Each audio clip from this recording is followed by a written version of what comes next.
Hallo maatjies, ek hoop julle is reg. Ons gaan bietjie iets nuuts leer vandag. Ons gaan leer oor voorgrond en agtergrond en hoe ons weet wat se een is voor en wat se een is agter.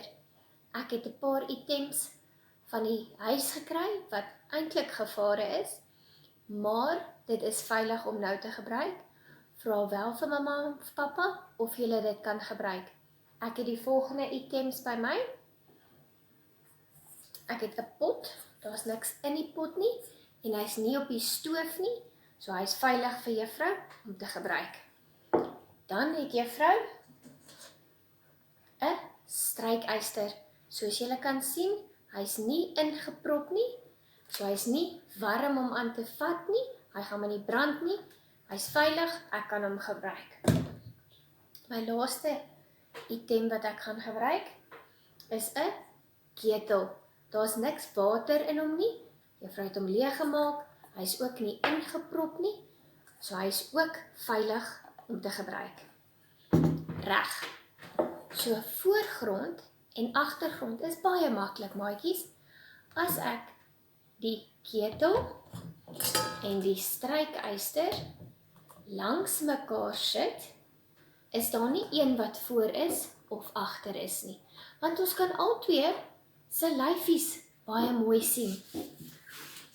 Maar as juffrou die strykyster agter die ketel sit, kan ons nie sy hele lyfie sien nie. So die strykyster is agter die ketel, so hy is in die agtergrond. Hy's in die agtergrond. Baie mooi. Kom ons kyk nou. As juffrou die ketel skuif, kan ons die ketel se hele lyf sien? Julle is reg, ons kan nie. Die ketel is in die agtergrond. Die strykyster is in die voorgrond, want ons kan sy hele lyfie sien. Mooi. Kom ons doen nog enetjie. Kom ons gaan gebruik die pot. Die pot en die strykyster is nou langs mekaar. Ons kan hulle lyfies heeltemal sien. Wat gebeur as juffrou die strykyster agter die pot sit? Dan kan ons hom nie heeltemal sien nie. So hy's in die agtergrond en die pot is in die voorgrond. Mooi.